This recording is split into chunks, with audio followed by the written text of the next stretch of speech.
Call me whenever you need someone, babe.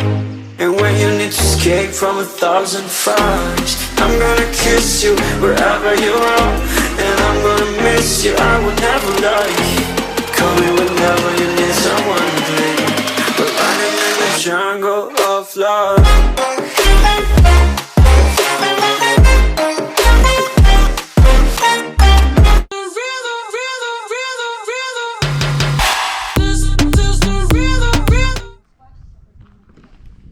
Salutare vizionarilor și bine v-am găsit la un nou vlog și o nouă aventură. Astăzi mă aflu în locul numit Strada celor 52 de tunele. Sunt pentru prima oară aici și haideți să începem aventura.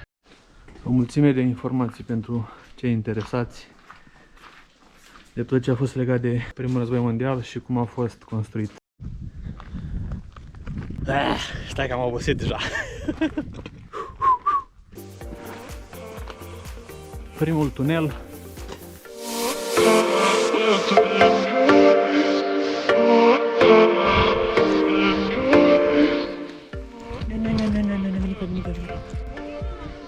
Eu am parcat undeva pe acolo, parcarea costă 6 euro pentru o zi întreagă. Loc genial. Hai așa să descoperim totul pe parcurs. Numărul 2 și de aici mai avem încă 50 de tunele. Unde ești? Numărul 3. Aici suntem la numărul 4. Fiecare tunel este numerotat și are scris câte un nume.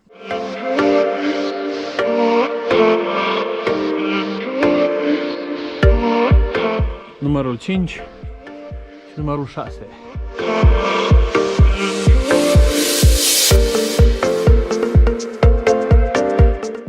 Numărul 7.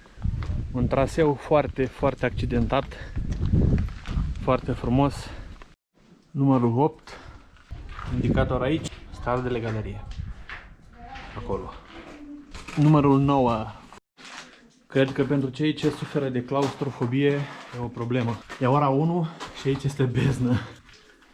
Acolo e luminița de la capătul tunelului. Numărul 9 a fost cel mai lung tunel de până acum. Numărul 10. Și aici o să mă opresc cu filmarea și o să revin mult mai în față cu un update. Numărul 11 este acolo în față și este absolut genial. Ne aflăm la o altitudine de era 1200 de metri sau ceva de genul. E absolut superb. Și oboseală pe măsură.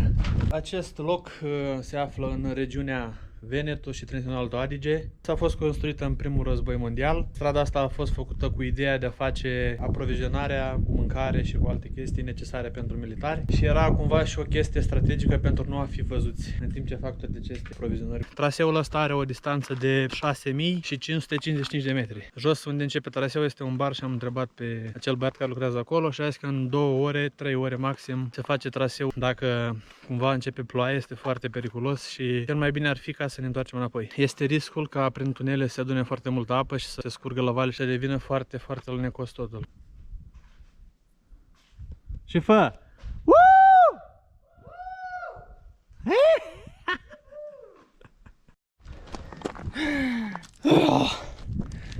Mor. Numărul 15 din 52 și deja bate inima tare. Fammi il video. Prima victimă. 35 galerie, meno 20. Fate. Tu? Încă puțin. Încă puțin, ok. Nici la jumate n-am ajuns. Dar ne consolează această panoramă superbă. Eu mai stau 2 secunde și plec și eu. Am provizii pentru 10 persoane. Unul aici. Așa că poate să vină catastrofa naturală.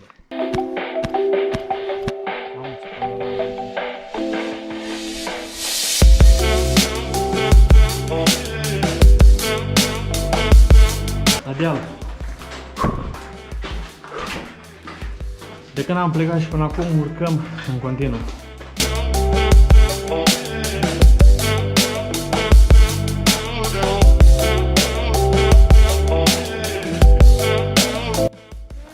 Trebuie să filmez această urcare.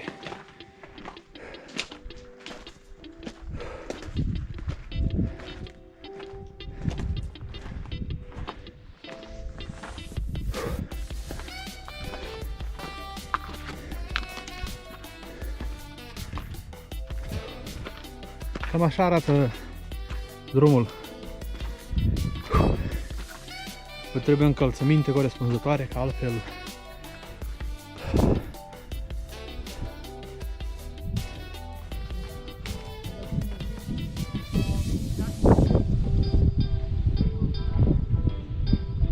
genial.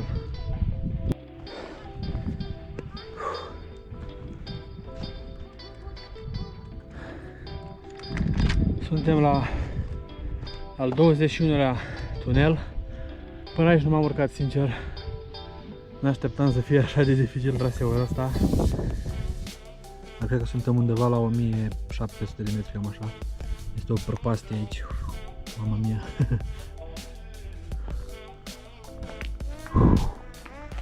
Numărul 28, cred, suntem.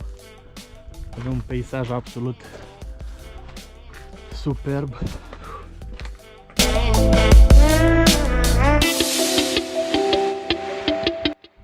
Avem norul aici aproape de noi, am ajuns aproape în vârf. Avem undeva la 1800 de metri acum.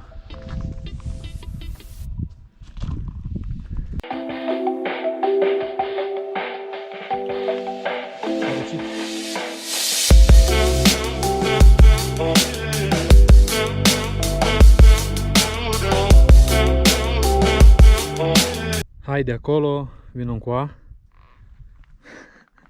Unde s-a urcat? Mamma mia! A venit domnul Nor aici, nu se mai vede aproape nimic. S-a lăsat un friguleț. Peșterile astea sau tunelurile, vă să spun că au fost construite de niște minioni, cred. Pentru că cine e mai înalt de 1,80 m, așa cum sunt eu, riscă să dea câteva capuri. Eu am dat vreo 2. Deci dacă veniți pe aici, aveți mare grijă la cap.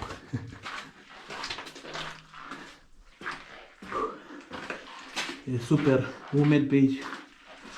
Am înțeles că aseară a fost o super furtună. S-a lăsat un nor sau este ceață. Foarte, foarte multă. Suntem la aproape la numărul 45. Și aici strada a început să se facă din ce în ce mai mică. Mai exact mai îngustă. Oh! Stai atent ce prăpaste aici. Ua! Ce frumos se vede.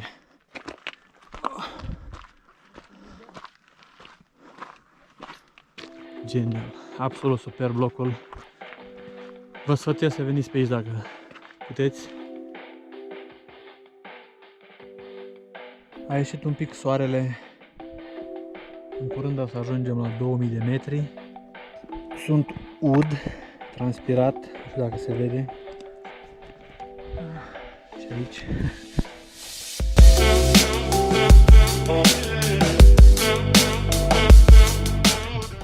Senzația că suntem în nori.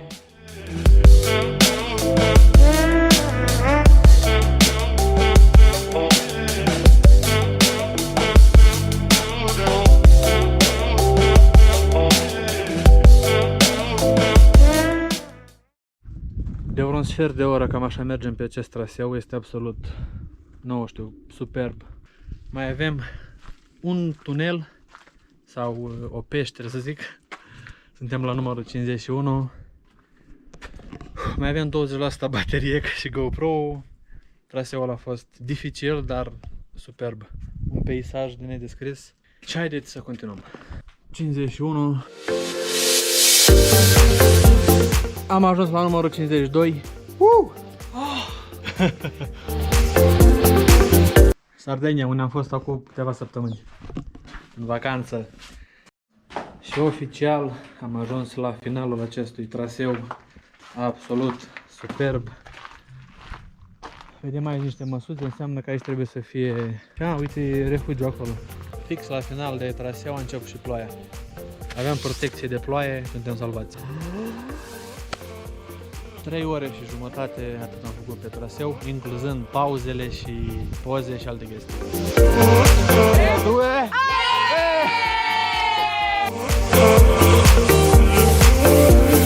Acolo este un hotel, bar, restaurant, Cujo. A ieșit și soarele, din câte se vede toată panorama asta. Foarte, foarte frumos. Ați văzut câteva minute în urmă, era totul gri.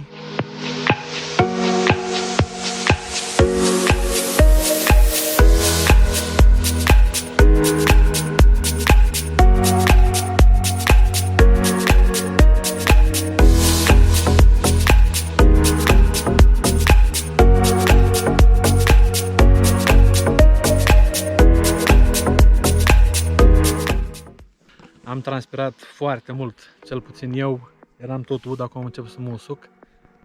S-a meritat tot efortul, vi-l consiliez acest loc dacă vreți să veniți și vreți să faceți mișcare adevărată. Este și Ana aici. De aici o să închid vlogul și această aventură. Mare like acolo, un subscribe, un share acestui video și eu v-am salutat, Ana vă salută. Da, știu cum e așa. Ne vedem data viitoare, nu știu când va fi, cu un nou vlog.